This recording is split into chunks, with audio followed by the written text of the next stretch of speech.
নমস্কার। 1000 সাবস্ক্রাইবারের মাইল ফলক ছোঁয়ার পরে আপনাদের সবথেকে বেশি ডিমান্ড ছিল ডেসক্রিপটিভ রাইটিং। তো এই বিষয়ে অনেকগুলি অনুরোধ এসেছিল। তো সেখান থেকেই আমরা আজকের ভিডিওটি করছি। মনে রাখবেন, প্রিলিমস আপনাকে শুধুমাত্র দৌড়ে টিকিয়ে রাখে, কিন্তু আপনার র্যাঙ্ক আর আপনার চাকরি নির্ধারণ করে কিন্তু মেইনস পরীক্ষা।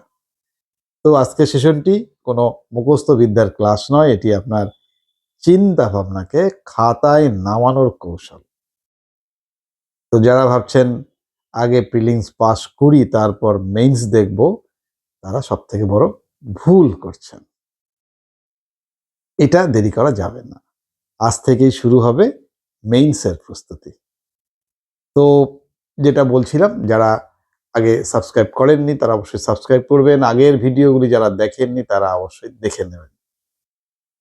তো একটি মেইনসে যেটা হয়, জিএস অ্যান্সারের যেটা হয়, একটি আদর্শ উত্তরে ৩টি স্তম্ভ থাকে। একটা কি থাকে? ইন্ট্রোডাকশন। প্রশ্নটাকে ডিফাইন করুন বা কোনো সাম্প্রতিক ডেটা দিয়ে শুরু করুন। তারপরে একটা থেকে বডি, সেখানে 60 থেকে 70% আপনাকে কভার করতে হবে। পয়েন্ট আকারে লিখুন।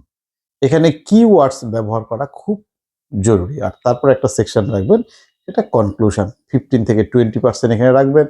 সব থেকে ইতিবাচক এবং ভবিষ্যৎমুখী বিষয়গুলো দিয়ে, সমাধান দিয়ে, ফরওয়ার্ড লুকিং বিষয় দিয়ে আপনি বিষয়টাকে শেষ করবেন। তাহলে একটা ইন্ট্রোডাকশন থাকবে, একটা বডি থাকবে, একটা কনক্লুশন থাকবে।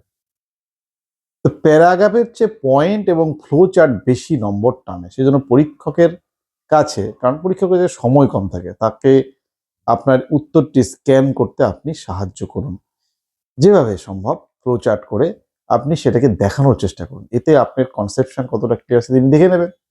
তো ডেসক্রিপটিভ রাইটিং এ রিপোর্ট এবং এডিটোরিয়ালটা কি করে লিখবেন? ডব্লিউবিসিএস হোক, ইউপিএসসি হোক, ল্যাঙ্গুয়েজ পেপার, বেঙ্গলি এবং ইংরেজিটা খুব ভাইটাল।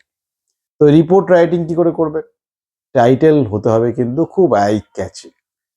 প্রথম প্যারায় হু, হোয়াট, হোয়ার, হোয়েন পরিষ্কার থাকতে হবে। আর এডিটোরিয়াল লেটারে আপনার ব্যক্তিগত মতামত নয়, বরং যৌক্তিক এবং নিরপেক্ষ বিশ্লেষণ দেবেন। দেখুন, এই পরীক্ষায় আপনি কি বিশ্বাস করেন বা সেটা করেন না সেটা নয়, আপনি একজন আইএএস অফিসার, আইপিএস অফিসারের নিরপেক্ষভাবে কিভাবে বিষয়টা ব্যাখ্যা করবে সেটাই আসল কথা। ভোকাবুলারি খুব কঠিন শব্দ ব্যবহার করার দরকার নেই। সিম্পল বাট এফেক্টিভ ইংরেজি বা বাংলা লিখুন, যাতে ভাব স্পষ্ট হয়।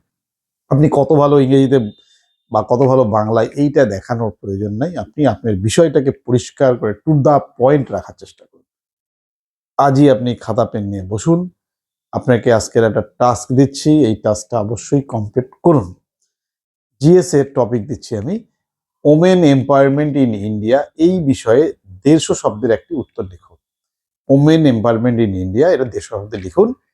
একটি ইন্ট্রো রাখবেন, বডি রাখবেন, কনক্লুশন রাখবেন।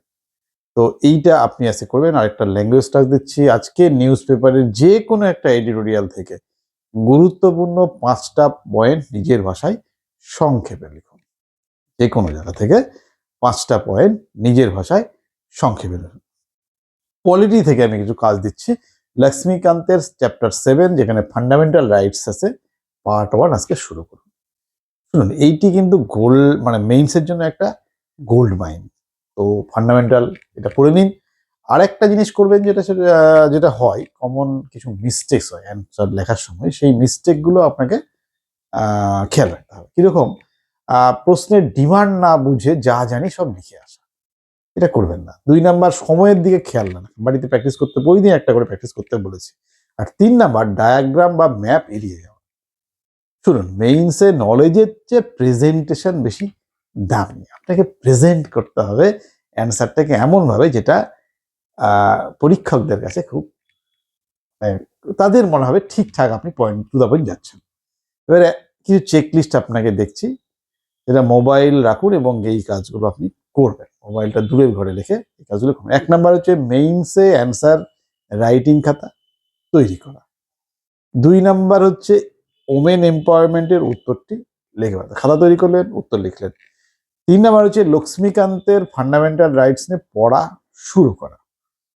আর গত 3 বছরের মেইনসের প্রশ্নপত্র একবার দেখা। এটা করলে পরে আপনারা মেইনসের পরীক্ষার মধ্যে ঢুকে গেলেন, একটা সিস্টেম ফলো করতে শুরু করে দিলেন। তো আগামীকাল বন্ধু আবার দেখা হবে। আশা করছি যেহেতু আপনি বাড়ি বসে পরীক্ষা প্রিপারেশন নেওয়ার সিদ্ধান্ত নিয়েছেন, আপনার বস কিন্তু আপনি। তো আপনার বস আপনি হলে আপনি কিন্তু ফাঁকি দেবেন না। পরীক্ষা যখন দিতে চেয়েছেন, আপনি ২ ঘন্টা করে এখন সময় দিন অন্তত। তারপরে দেখুন কি হচ্ছে, আপনার নিজের কনফিডেন্স লেভেলটা কোথায় বেড়ে যাচ্ছে। তা আপনি দেখুন, এই সেশনটা দেখবেন। আর তারপরে হচ্ছে যেটা টাস্ক দিচ্ছি আমরা, সেই টাস্কটাকে ফলো করার চেষ্টা করুন। তো বন্ধুরা আবার আগামীকাল দেখা হচ্ছে। যারা আম যাদের যা প্রশ্ন আছে অবশ্যই কমেন্ট সেকশনে লিখুন। আমি উত্তর দেওয়ার চেষ্টা করব। ভালো থাকুন সবাই। ধন্যবাদ।